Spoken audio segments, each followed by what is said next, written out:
CBSE world में आपका स्वागत है। तो हम क्लास 10th इकोनॉमिक्स का सेकेंड चैप्टर पढ़ रहे थे, जो कि है sectors of the Indian economy. आज हम पढ़ेंगे division of sectors as organised and unorganised. तो हमने प्राइमरी, सेकेंडरी और टर्चरी वाला डिवीजन पढ़ लिया था। अभी एक दूसरी तरीके का डिवीजन है, उसको भी देख लेते हैं। Let us examine another way of classifying activities in economy. तो अब दूसरा तरीका देखते हैं कि किस तरह से जो इकोनॉमिक एक्टिविटीज, यानी वो काम जिसके जरिए पैसा आ रहा है, उसको हम दूसरी तरह से कैसे बांट सकते हैं। This looks at the way people are employed. इसमें हम किस तरह से देखेंगे कि लोग किस तरह से नौकरी कर रहे हैं, लोग किस तरह की जॉब कर रहे हैं। जो इससे पहले वाला हमने देखा था, प्राइमरी, सेकेंडरी, टर्चरी वाला, उसमें हमने ये देखा था कि सामान किस तरह के बन रहे हैं, प्रोडक्ट किस तरह का मिल रहा है। यहां हम देखेंगे कि जो काम करने वाले लोग हैं वो किस तरह से काम कर रहे हैं। What are their condition of work, उनकी काम करने की क्या कंडीशन है। Are there any rule and regulation that are followed as regards their employment, क्या कोई रूल एंड रेगुलेशन बनाया गया है कि आपको ये जॉब मिल जाएगी तो आपको ये रूल फॉलो करने हैं, या ये चीज़ें फैसिलिटी के तौर पर आपको मिलेंगी। तो यही सब चीज़ें हम इस टॉपिक में देखेंगे। तो यहाँ हम दो लोगों की स्टोरी पढ़ेंगे। पहली स्टोरी कांता की है। कांता एक ऑफिस में वर्क करती है। She attends her office from 9:30 AM to 5:30 PM। तो ये इसके टाइमिंग है ऑफिस के। She gets her salary regularly at the end of every month. तो जैसे ही महीना पूरा होता है, इसको सैलरी मिल जाती है। In addition to the salary she also gets provident fund as per the rules laid down by the government. तो सैलरी मिलती है, सैलरी के अलावा और क्या मिलता है? प्रोविडेंट फंड मिलता है।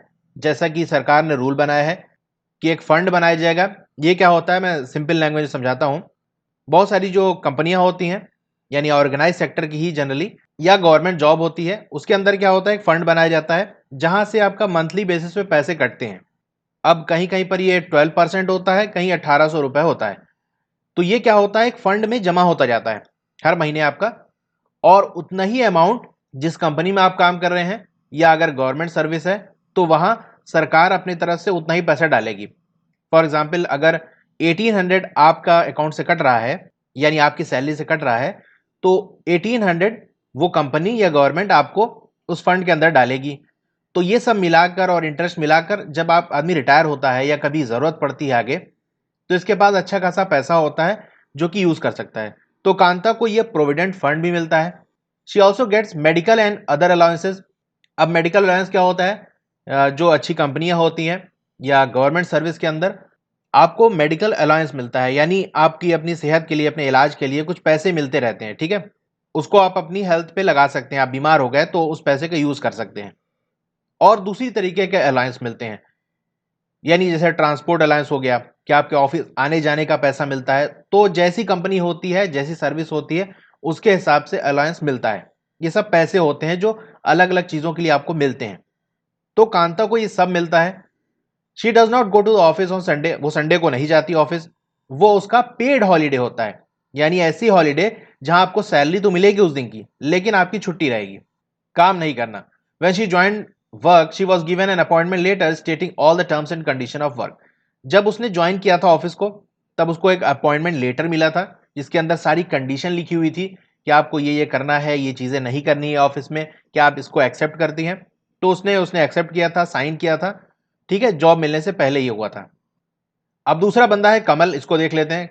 कमल इज कांताज नेबर। ये कांता के बगल में रहता है, पड़ोसी है उसका।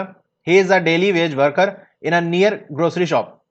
तो बगल की किराने की दुकान में ये रोजाना कमाने खाने वाला आदमी है, यानी वहां जाता है दुकान पे, दुकान का काम वगैरह देखता है, तो डेली बेसिस पे उसको कुछ पैसे मिल जाते हैं। He goes to shop. ये सुबह 7:30 बजे जाता है दुकान, और शाम को 8 बजे तक काम करता है। He gets no other allowance apart from his wages. तो जो भी उसको पैसा मिलता है डेली का, मान लो 400 या 500, उसके अलावा उसको और कोई अलाउंस नहीं मिलता। ना ही मेडिकल का मिलता है, ना ही आने जाने का किराए का, कुछ नहीं। He is not paid for the days he does not work. जिस दिन वो काम नहीं करेगा उस दिन उसको पैसा नहीं मिलेगा। He has therefore no leave और पेड लीव। तो इसीलिए उसकी कोई छुट्टी वाला सिस्टम नहीं है कि चलो छुट्टी ले ले, क्योंकि छुट्टी लेने का मतलब क्या, उस दिन सैलरी नहीं मिलेगी। इसी तरह पेड हॉलीडे नहीं होता कि संडे को घर बैठोगे तो तुमको मिल जाएगा। जिस दिन जाओगे काम पे उसी दिन मिलेगा।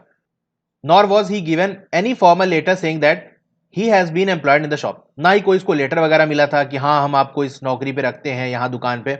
सिंपल क्या होता है कि दुकान पे काम करने वालों को क्या होता है, बात होती है ठीक है कल से आ जाना, बस इतनी सी बात होती है।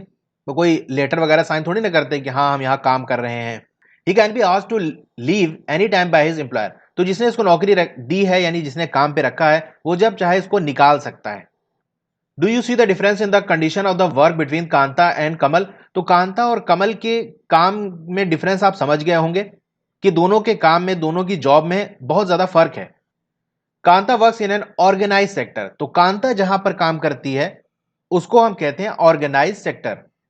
Organise sector covers those enterprises or place of work where the terms of employment are regular and therefore people have assured work। अब ऑर्गेनाइज सेक्टर में वो एंटरप्राइजेज आती हैं, यानी वो सिंपल समझे वो कंपनी आती है या वो काम करने की जगह आती है जहां पर जो टर्म ऑफ एम्प्लॉयमेंट है वो रेगुलर है। अब टर्म ऑफ एम्प्लॉयमेंट क्या होता है, इसमें बहुत सारी चीज आती हैं, जैसे ये आपको जो नौकरी दी जा रही है इसमें आपकी क्या रिस्पॉन्सिबिलिटी दी जा रही है, क्या जिम्मेदारी है आपकी, कोई ड्रेस है कि नहीं तो वो भी बताना होगा कि हाँ इस ऑफिस में ये ड्रेस चलता है, कितने घंटे काम करना है, कितनी सैलरी मिलेगी, कितनी छुट्टी मिलेगी, ये सारे टर्म होते हैं एम्प्लॉयमेंट के। तो ऑर्गेनाइज सेक्टर के अंदर जो टर्म ऑफ एम्प्लॉयमेंट है उसमें एक चीज है कि रेगुलर आपको काम मिलेगा। जिसको ऑफिस जाता है, जो इसको जॉब लगती है वो डेली जाता है, ऐसा नहीं कि रोजाना निकलता है कि देखते हैं किसी ऑफिस में काम मिल जाए। वो उस ऑफिस का डेली कंप्लॉयमेंट है, रोज वो जाता है, इसीलिए उसके काम का एश्योरेंस मिलता है, यानी हमारी जॉब लग गई एकदम परमानेंट है। अब ऐसा नहीं, रोज की टेंशन नहीं है कि आज काम मिलेगा कि नहीं। They are registered by the government and have to follow its rule and regulation which are given in various laws such as factory act. तो ये जो सेक्टर्स होते हैं, जो भी कंपनी ऑर्गेनाइज होती है यानी ऑर्गेनाइज सेक्टर के अंदर आती है, उसको गवर्नमेंट से रजिस्ट्रेशन कराना पड़ता है। गवर्नमेंट को मालूम होता है हाँ ये कंपनी है, इतनी बड़ी है और इतना पैसा ये लगा रही है, ये काम होता है, यहाँ इतने लोग काम करते हैं, तो ये सारा गवर्नमेंट को मालूम होता है। और गवर्नमेंट ने जो रूल एंड रेगुलेशन बनाए हुए हैं उसको भी उस कंपनी को, उस फैक्ट्री को, उस इंडस्ट्री को फॉलो करना पड़ता है। जैसा कि आपका हो गया फैक्ट्री एक्ट। अब फैक्ट्री एक्ट के अंदर बहुत सारी चीजें होती हैं, जैसे सेफ्टी से रिलेटेड, हेल्थ से रिलेटेड होता है कि वहां पर जो भी आप फैक्ट्री लगाए हैं वहां जो वर्कर हैं उनके लिए हेल्दी एनवायरनमेंट होना चाहिए, ऐसा ना हो कि उनको कोई बीमारी हो जाए उस एनवायरनमेंट में। क्लीन एनवायरनमेंट होना चाहिए, अच्छे पानी वगैरह की फैसिलिटी होनी चाहिए, ये सब फैक्ट्री एक्ट के अंदर आता है। दूसरा मिनिमम वेजेस एक्ट, इसमें क्या होता है कि एक गवर्नमेंट ने एक सैलरी डिसाइड की हुई है कि जो भी काम करेगा फैक्ट्री या इंडस्ट्री में उसको कम से कम इतना पैसा मिलना चाहिए। अगर वो ऑर्गेनाइज सेक्टर में वो फैक्ट्री रजिस्टर है तो इतना उसको देना पड़ेगा कम से कम पैसा। पेमेंट ऑफ ग्रेजुटी एक्ट, तो इसमें क्या होता है कि जैसे कोई आदमी 5 साल से ज्यादा किसी इंडस्ट्री में काम करा और अगर वो किसी वजह से छोड़ देता है या उसकी डेथ हो जाती है तो उसको कुछ पैसा उपहार के तौर में गिफ्ट की तरह मिलना चाहिए, पैसा हो गया और कोई चीज उसको गिफ्ट के तौर पे मिलनी चाहिए। Shops and establishment act etcetera, तो ये क्या होता है, मैं सिंपल वर्ड में बता रहा हूं, ये बहुत बड़े बड़े एक्ट हैं। जैसे आपको कोई शॉप खोलनी है तो उसका रजिस्ट्रेशन होता है, तो वो इस एक्ट के अंदर आता है। उसमें आपको कंडीशन बतानी होती है कि आप ये शॉप खोल रहे हैं और क्या क्या चीजें आपको फॉलो करनी है, क्या रूल रेगुलेशन है। तो ये सारी चीजें जो बनाई गई हैं इसको एक ऑर्गेनाइज सेक्टर को फॉलो करने पड़ते हैं। It is called organise because it has some formal process and procedures. इसको ऑर्गेनाइज हम इसलिए कहते हैं क्योंकि यहां जो काम हो रहा है, जो प्रोसेस हो रहा है और जो भी तरीके अपनाए जा रहे हैं वो फॉर्मल हैं। यानी फॉर्मल क्या होता है, किसी भी काम को करने का जो एक सही तरीका होता है, वेल डिफाइंड जो तरीका होता है कि इस तरह से ये चीज की जाती है, उसको हम फॉर्मल कहते हैं। Some of these people may not be employed by anyone but may work on their own, but they too have to register themselves with the government and follow the rules and regulations। अब कुछ ऐसे भी होते हैं जिनको कोई नौकरी नहीं देता, खुद का काम होता है, जैसे कि फॉर एग्जाम्पल डॉक्टर हो गए। आपने मेडिकल की पढ़ाई कर ली, आपको नॉलेज हो गई तो आप क्लिनिक खोल सकते हैं। तो ऐसा नहीं कि आपको किसी नौकरी दी, आपने खुद का खोला है, लेकिन उसका भी आपको रजिस्ट्रेशन कराना पड़ेगा। और जो एक क्लिनिक खोलने के लिए या एक डॉक्टर के लिए जो भी रूल रेगुलेशन गवर्नमेंट ने बनाए हैं उनको फॉलो करने पड़ते हैं। तो अगर उसने रजिस्ट्रेशन कराया है और उस रूल्स को एक्सेप्ट किया है तो वो भी ऑर्गेनाइज के अंदर आएगा। Workers in the organise sector enjoy security of employment, तो सबसे बड़ी खास बात इसमें यह होती है ऑर्गेनाइज में कि जॉब की सिक्योरिटी रहती है। ऐसा नहीं किसी को कभी भी निकाल दिया जाए, उसकी यह रहता है कि हमें जॉब मिल गई, हमें ऐसे ही बेवजह नहीं निकाल सकते। They are expected to work only a fix number of hours, उनके टाइम भी डिसाइड होता है, 6 घंटा, 8 घंटा, 10 घंटा कितना काम करना है। इफ दे वर्क मोर अगर उनसे ज़्यादा काम कराया जाता है तो ओवर टाइम उसको देना पड़ता है, यानी जो कंपनी में आप काम कर रहे हैं, फॉर एग्जाम्पल 10 घंटे आपको काम करना है और अगर 2 घंटा एक्स्ट्रा करा रहे हैं तो उस 2 घंटे का अलग से पैसा देना पड़ेगा। They also get several other benefit from employer. तो उसके अलावा सैलरी के अलावा भी और ज्यादा बेनिफिट उसको मिलते हैं जहां भी वो जॉब कर रहा है। What are these benefits? अब ये बेनिफिट्स क्या है? They get paid leaves. तो बेनिफिट्स में हम बात कर रहे हैं तो पहला बेनिफिट उसको ये मिलता है कि एक तो पेड लीव मिलती है, यानी छुट्टी मिलती है। आप छुट्टी लीजिए, आपको उस दिन की सैलरी भी मिलेगी और छुट्टी अलग से। पेमेंट ड्यूरिंग हॉलीडेज, अब जैसे संडे हो गया या कोई फेस्टिवल है तो उसमें तो ऑफिस बंद रहता है, तो उस दिन भी आपको सैलरी मिलेगी, उस दिन की भी। Provident fund, gratuity etcetera. तो ये दोनों हम देख चुके हैं। They are suppose to get medical benefits and under the laws the factory manager has to ensure facilities like drinking water and a safe environment. और मेडिकल बेनिफिट भी मिलता है। इसमें बहुत सारी चीजें आती है मेडिकल बेनिफिट में। जैसे बहुत सारी कंपनी ऐसी होती है जो आपका एक तरह से इंश्योरेंस करती है कि अगर मान लीजिए कोई हमारे वर्कर को कोई बीमारी हो जाती है और काफी ज्यादा पैसा लगता है तो वो अपने तरफ से कुछ पैसा देगी, या आपको मंथली थोड़ा पैसा मिलता रहेगा जिसको आप अपने इलाज के लिए यूज कर सकते हैं। और फैक्ट्री का जो मैनेजर होगा ऑर्गेनाइज सेक्टर के अंदर, उसको इसकी उसकी यानी जिम्मेदारी होगी कि वो अच्छे ड्रिंकिंग वाटर, फ्रेश हो, साफ ड्रिंकिंग वाटर प्रोवाइड करे और एक ऐसा एनवायरनमेंट हो जो सेफ हो। When they retire these workers get pensions as well. और जब वो रिटायर होते हैं, यानी ऑर्गेनाइज सेक्टर में काम करने वाले लोग रिटायर होते हैं तो उनको पेंशन भी मिलती है। In contrast Kamal works in unorganise sector. वहीं इसका उल्टा हम देखें कमल वाले केस में, तो कमल कहां काम करता है? एक अनऑर्गेनाइज सेक्टर के अंदर। The unorganise sector is characterised by small and scattered unit which are largely outside the control of the government. तो ये जो अनऑर्गेनाइज सेक्टर होते हैं जनरली बहुत छोटे होते हैं और अलग अलग जगह बिखरे हुए होते हैं और गवर्नमेंट के कंट्रोल से बाहर होते हैं। फॉर एग्जाम्पल कोई ठेला लगाने वाला है तो वो क्या कोई रजिस्ट्रेशन कराएगा क्या कि हमारा ठेला नंबर ये हम यहाँ लगाते हैं? वो तो जहां मर्जी आया लगा लिया। और गवर्नमेंट को नहीं पता होता कौन ठेले वाला या कौन फेरी वाला या कौन पंचर बनाने वाला कहाँ बैठता है। ठीक है, उसने कोई रजिस्ट्रेशन नहीं कराया होता। There are rules and regulation but these are not followed. इनके लिए भी कुछ रूल रेगुलेशन है लेकिन इनको फॉलो नहीं करता क्योंकि कंट्रोल से बाहर है ना, गवर्नमेंट को इतना मालूम नहीं होता तो कैसे रूल एंड रेगुलेशन को फॉलो करा सकते हैं। Jobs here are low paid and often not regular. यहाँ पर जो सैलरी मिलती है वो बहुत कम मिलती है और जॉब भी रेगुलर नहीं होती, पक्की नहीं होती। फॉर एग्जाम्पल कोई मजदूर है तो वो डेली निकलता है काम के लिए, मजदूरी मिल गई तो ठीक है, नहीं तो खाली है। There is no provision for overtime. ज्यादा काम कर ले तो कोई वो नहीं है, कोई उसको एक्स्ट्रा पैसा नहीं मिलेगा। और पेड लीव्स भी नहीं मिलती कि छुट्टी जिस दिन घर बैठ जाएगा उस दिन काम नहीं मिलेगा, ना ही कोई हॉलीडे है इसका। Leave due to sickness extra, और अगर बीमार हो गया तो उसकी भी कोई छुट्टी नहीं है, यानी जिस दिन काम उस दिन पैसा। Employment is not secure.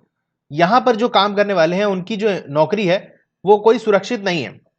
For example जैसे कमल वाला केस हम ले लें तो ये काम करता है जो दुकान में, उस दुकान का मालिक जब चाहे निकाल सकता है कि भैया देखो कोरोना आ गया है और लोग घर से ज्यादा निकल नहीं रहे हैं, अब आपकी जरूरत नहीं है, तो उसको ये कह के निकाल सकता है। People can be asked to leave without any reason. उन्हें कभी भी निकाला जा सकता है बिना किसी रीजन बताए। When there is less work such as during some seasons some people may be asked to leave. अब कोई मौसम ऐसे होते हैं, फॉर एग्जाम्पल अगर कोई किसी की दुकान है और वो विंटर सीजन के कपड़े बेचता है, ब्लैंकेट्स हो गया, जैकेट्स हो गया। अब अगर गर्मी का मौसम आ जाएगा तो काम कम हो जाएगा, यानी कोई खरीदेगा ही नहीं। तो उस टाइम कुछ लोग जो काम करने वाले हैं उनको कह सकते हैं कि भाई आप जा सकते हो, अब काम कम है हमारे पास। A lot also depends on the whims of the employer. Whims का मतलब होता है सनक, यानी जो नौकरी दे रहा है उसकी सनक पर है। जब उसका दिमाग सनक गया तो वो निकाल सकता है। मान लो छोटी सी गलती की और कहा कि अब निकल लो तुम यहां से, तो ऐसा कर सकता है। This sector includes a large number of people who are employed on their own doing a small job such as selling on the street और डूइंग रिपेयर वर्क्स। अब इस सेक्टर में एक बहुत बड़ी तादाद ऐसे लोगों की भी है जो खुद से काम करते हैं, छोटे छोटे काम, जैसे कि सड़क पे ठेला वगैरह लेके चलने वाले और दूसरी तरीके के छोटे मोटे काम करने वाले, रिपेयर का काम करने वाले। Similarly farmers work on their own and hire labours as they when they required. इसी तरह से किसान हो गए, किसान भी अनऑर्गेनाइज के अंदर आएंगे क्योंकि वो खुद से अपना काम करते हैं और कभी जरूरत पड़ी तो किसी को काम पे रख भी लेते हैं। लेकिन फार्मर का भी ऐसा नहीं है कि कोई परमानेंट जॉब है जहां उसको नौकरी करनी है, टाइम भी कोई फिक्स नहीं है, कोई पेंशन वगैरह उसको नहीं मिलने वाली, जो खेत से मिला, जो कमाई हुई, बस वही है। ठीक है, तो आप दोनों चीजों में फर्क समझ गए होंगे। ऑर्गेनाइज में क्या होता है एक फॉर्मल प्रोसीजर अपनाया जाता है, अच्छी सैलरी मिलती है, अच्छा एनवायरनमेंट मिलता है, अलग तरीके से और अलायंस आपको मिलते हैं, टाइम आपका डिसाइड होता है, पेंशन वगैरह मिलती है। वहीं अनऑर्गेनाइज में सबसे पहली बात तो पैसे कम मिलते हैं, जॉब का कोई सिक्योरिटी नहीं रहती, कभी भी निकाला जा सकता है, कोई पेंशन वगैरह नहीं मिलती, इसी तरह से चीजें हैं। ठीक है, तो दोनों फर्क समझ गए होंगे आप। अब एक क्वेश्चन कर लेते हैं ताकि ये टॉपिक और ज्यादा क्लियर हो जाए। किसमें बताना है कि अनऑर्गेनाइज सेक्टर एक्टिविटीज के कौन से एग्जाम्पल हैं। Teacher taking class in school, तो ये तो ऑर्गेनाइज के अंदर आएगा, क्योंकि टीचर को बाकायदा अपॉइंटमेंट होता है, उसका टाइम होता है, उसको सैलरी मिलती है, पेंशन मिलती है। दूसरा, head load worker carrying a bag of cement on his back in market, तो सीमेंट वगैरह ढोने वाले जो होते हैं वो तो डेली वेजेस के होते हैं और कोई टाइम वगैरह का भी इनका फिक्स नहीं होता, तो ये आएंगे अनऑर्गेनाइज सेक्टर के अंदर, इनको पैसा भी कम मिलता है। फार्मर्स इरिगेटिंग दियर फील्ड, तो फार्मर के बारे में हमने देखा ये अनऑर्गेनाइज के अंदर है, कोई इनका टाइम डिसाइड नहीं होता, कोई अलायंस पेंशन ये सब वगैरह नहीं होता, कोई गवर्नमेंट से रजिस्ट्रेशन इन्होंने नहीं कराया होता। Doctor in hospital treating patient, doctor आएगा आपका ऑर्गेनाइज सेक्टर के अंदर। Daily veg labour working under a contractor, तो ये भी अनऑर्गेनाइज के अंदर आएगा, रोजाना काम करने वाले, यानी जॉब की कोई सिक्योरिटी नहीं है, डेली निकलेंगे, अगर काम मिल गया तो ठीक है, नहीं मिला तो नहीं, और पैसा भी कम मिलता है, इसीलिए अनऑर्गेनाइज के अंदर है। अब मजदूर आता है, कोई रजिस्ट्रेशन कराता है क्या कि हाँ आज हमको काम मिला है, आज हम यहाँ काम कर रहे हैं, वो जाएगा पेपर जिसमें एग्रीमेंट साइन किया है गवर्नमेंट पास, ऐसा कुछ नहीं होता, सिंपल आया काम किया चले गए। Factory workers going to work in a big factory, ये ऑर्गेनाइज के अंदर आएगा। ठीक है, तो हमसे पूछा जा रहा है अनऑर्गेनाइज के अंदर, तो ये ऑर्गेनाइज के अंदर आएगा, क्योंकि बड़ी फैक्ट्री उसको गवर्नमेंट से रजिस्ट्रेशन कराना पड़ेगा, वहां काम करने वालों का डाटा गवर्नमेंट के पास होगा कि कौन कौन काम कर रहा है, उसकी सैलरी फिक्स होगी, ऐसे ही नहीं निकाला जा सकता। ठीक है, handloom weaver working in their house, अपने घर में कोई काम कर रहा है तो भैया वो अनऑर्गेनाइज सेक्टर के अंदर आएगा। ठीक है, उसको कोई टाइम सेट नहीं है, कभी भी शुरू कर दिया कभी भी नहीं किया। ठीक है, अब एक टेबल है, इसको हम कर लेते हैं। टेबल से क्वेश्चन आते हैं और जिस तरह का आप पैटर्न है वो ऐसे क्वेश्चंस देते हैं जहां आप कुछ सोचें, रटने वाला नहीं। तो ये टेबल है, इस तरह से कोई भी टेबल दे सकते हैं और डाटा बदल सकते हैं और क्वेश्चन आपसे पूछ सकते हैं। तो प्राइमरी की हम बात कर रहे हैं, इसमें ऑर्गेनाइज में एक है, टोटल आपको 232 दिए हैं, तो ऑर्गेनाइज अनऑर्गेनाइज को हम ऐड करेंगे तब टोटल आएगा, यानी ये कितना होगा 231 होगा, दोनों को ऐड करेंगे तभी ये आएगा। और सेकेंडरी के अंदर 41 हो गया, 74 हो गया, इसको ऐड करेंगे तो 115 हो जाएगा। फिर टर्चरी के देखें, ऑर्गेनाइज अनऑर्गेनाइज को हम ऐड करेंगे तो 128, ये 172 गलत है। ठीक है, इसमें बुक में गलत है, क्योंकि इन दोनों को ऐड करेंगे तो ही आएगा, तो ये आएगा 128। ठीक है, क्योंकि इन दोनों को हम ऐड कर रहे हैं तभी तो ये आ रहा है, ये वाला देख सकते हैं 41 74 115, लेकिन ये ऑर्गेनाइज अनऑर्गेनाइज के बाद अलावा और कहां गया, तो ये ऐड करेंगे 128 आएगा, 172 नहीं। फिर इनको जोड़ा गया है तो 82 आया, इनको भी जोड़ लेंगे, जब ऐड करेंगे तो ये आएगा 393। ओके, इसको ऐड कर लेते हैं, जब इसको ऐड करेंगे तो आपका आएगा 475। अब हमको परसेंट बताना है, अगर 100% 475 है, यानी 475 में से 82 आपके ऑर्गेनाइज में है तो कितना परसेंट है, यानी कह रहा है 82 अपॉन 475 मल्टीप्लाई बाय 100, ऐसे ही तो परसेंट निकालते हैं। तो ये करीब करीब आएगा सॉल्व करने के बाद 17.26%। ठीक है, तो यही आप लिख देंगे 17.26%। अब इसको यहां 100 से माइनस करके यहां निकाल सकते हैं, चाहे अलग से सॉल्व कर लें, यानी 393 अपॉन 475 इंटू 100, ऐसे भी कर सकते हैं। इसको सॉल्व करेंगे तो आपका आएगा 82.73%। तो क्वेश्चन कैसे भी पूछा जा सकता है कि बताइए ऑर्गेनाइज सेक्टर के अंदर कितने परसेंट लोग काम कर रहे हैं, अनऑर्गेनाइज में कितने परसेंट कर रहे हैं, इस तरह से। ठीक है, तो ये वीडियो यहाँ खत्म होती है। आपको वीडियो कैसी लगी कमेंट करके जरूर बताइए, अच्छी लगी हो तो लाइक जरूर करिए और अपने दोस्तों में से शेयर करिए, और चैनल को सब्सक्राइब नहीं किया है तो सब्सक्राइब करके बेल आइकन दबा दीजिए। Thank you.